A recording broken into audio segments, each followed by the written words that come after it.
Hello दोस्तों, नमस्कार। स्वागत है आप सभी का हमारे इस चैनल अनुपम संगीत शास्त्र में। यदि आप संगीत विषय से किसी भी परीक्षा की तैयारी कर रहे हैं तो हमारे साथ अवश्य जुड़िए, क्योंकि हम संगीत से संबंधित महत्वपूर्ण प्रश्नों को लाते रहते हैं। और आज के इस सेशन में हम अमीर खुसरो जी पर आधारित महत्वपूर्ण प्रश्नों को करने वाले हैं। तो आइए शुरू करते हैं। और सबसे पहला प्रश्न है कि अमीर खुसरो किस काल के कवि और संगीतकार थे? तो अमीर खुसरो जी आपके दिल्ली सल्तनत काल के कवि थे, और यह काल 13वीं और 14वीं शताब्दी का काल था।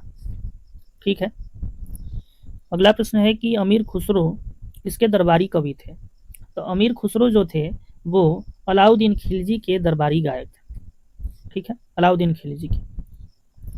अगला प्रश्न है कि अमीर खुसरो का पूरा नाम क्या था? तो अमीर खुसरो का पूरा नाम अबुल हसन यमीनुद्दीन अमीर खुसरो था। ठीक है। अगला प्रश्न है कि अमीर खुसरो का जन्म कहाँ हुआ था? तो अमीर खुसरो जी का जन्म पटियाली में हुआ था, जो कि उत्तर प्रदेश में है। पटियाला पटियाला कहिए या फिर पटियाली, उत्तर प्रदेश में है। अमीर खुसरो को किस उपाधि से जाना जाता है? तो इनको तोता ए हिंद के उपाधि से जाना जाता है, जिसका अर्थ होता है भारत का तोता। ठीक है। अमीर खुसरो का जन्म किस वर्ष हुआ? तो इनका जन्म 1253 ईस्वी में हुआ और मृत्यु 1325 में हुई। अगला प्रश्न है कि अमीर खुसरो किस प्रसिद्ध सूफी संत के शिष्य थे? तो इनके गुरु का नाम था हजरत निजामुद्दीन औलिया। ठीक है। अगला प्रश्न है कि अमीर खुसरो को किस संगीत वाद्य का जनक माना जाता है? तो इन्होंने सितार वाद्य यंत्र की रचना की है। ठीक है। जब इन्होंने इस सितार की रचना की थी, तब यह सहतार के नाम से जाना जाता था, सहतार के नाम से, और बाद में यह जाकर के सितार कहलाया। ठीक है। अगला प्रश्न है कि अमीर खुसरो ने कौन सा नया वाद्य विकसित किया? इन्होंने तबला का निर्माण किया है। पहले जो ढोलक रूप था, तो ढोलक और पखावल से इन्होंने दो भागों में उसको काट करके या फिर विभाजित कर करके तबला बनाया है। ढोलक जान जाइए कि कुछ इस प्रकार से होता था, कुछ इस तरह से, और इसी को इन्होंने दो भागों में बांट करके तबला बनाया। अमीर खुसरो ने कौन सा नया राग बनाया था? तो इन्होंने राग यमन की रचना की है। ठीक है।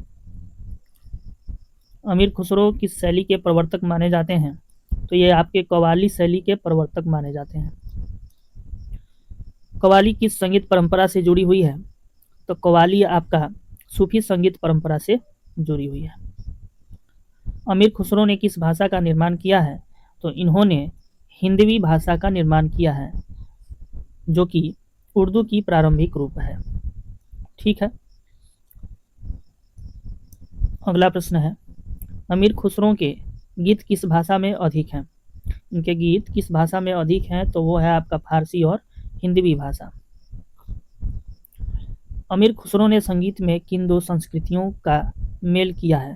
तो इन्होंने संगीत में भारतीय और फारसी संस्कृतियों का मेल किया है, मिलाप किया है। अगला प्रश्न है कि अमीर खुसरो ने किस नृत्य शैली को प्रोत्साहित किया है? तो इन्होंने कथक नृत्य शैली को प्रोत्साहित किया है। अमीर खुसरो द्वारा रचित प्रमुख राग कौन से हैं? तो इनके द्वारा रचित प्रमुख राग यमन है, जिल्फ है, साजगिरी और सरपर्दा है। ठीक है। अमीर खुसरो को भारतीय संगीत का सुगंध स्रोत क्यों कहा जाता है?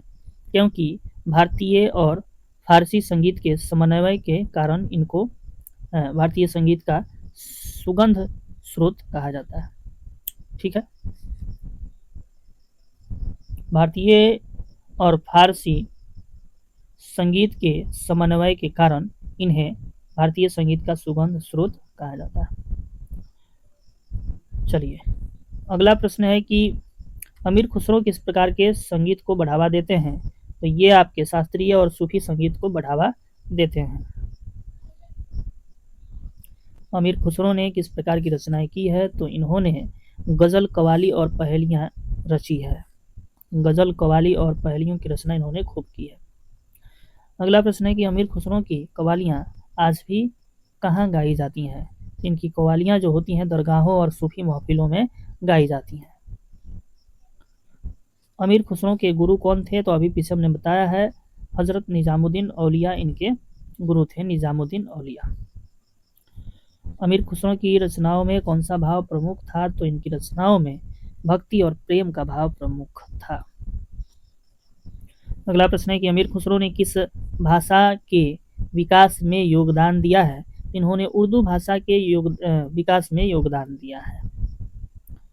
अमीर खुसरो की प्रसिद्ध कहावत खुसरो दरिया प्रेम का आशय क्या है? इसका आशय है प्रेम में आत्मविलय। ठीक है, प्रेम में आत्मविलय इस कहावत का आशय है। अमीर खुसरो की संगीत शैली में किसका प्रभाव था? अमीर खुसरो की संगीत शैली में किसका प्रभाव था? तो भारतीय राग प्रणाली का प्रभाव इनमें रहा। छाप तिलक सब छीनी रे रचना किनकी है? तो आप जान जाइए कि यह प्रसिद्ध रचना इन्हीं की है, अमीर खुसरो जी की रचना है।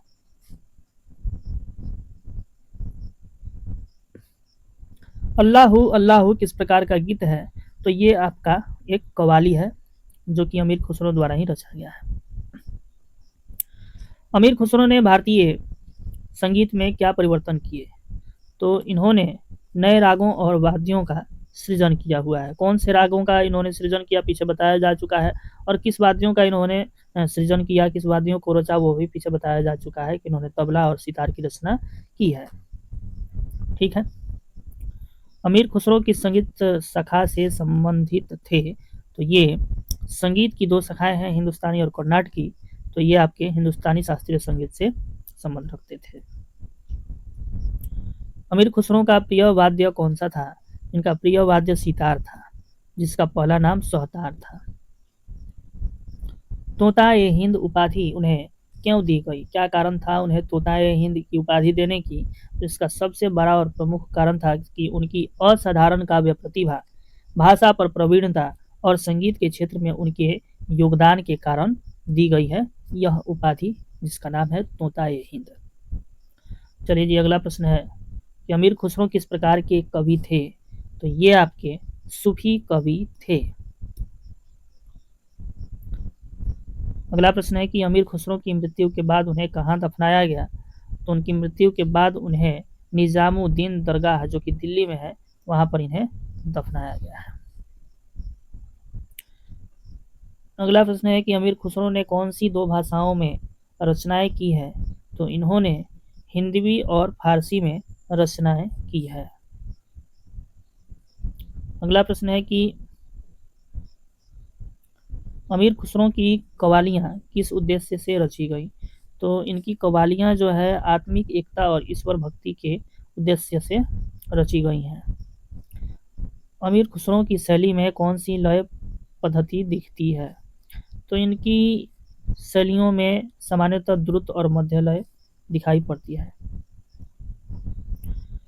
अमीर खुसरो की पहेलियाँ किस प्रकार की हैं? तो इनकी पहेलियाँ मनोरंजन और ज्ञान परक हैं। इनकी पहेलियाँ जो हैं मनोरंजक और ज्ञान परक हैं। खुसरोबाजी प्रेम की किस प्रकार की रचना है? तो यह आपका सूफी प्रेम कविता है।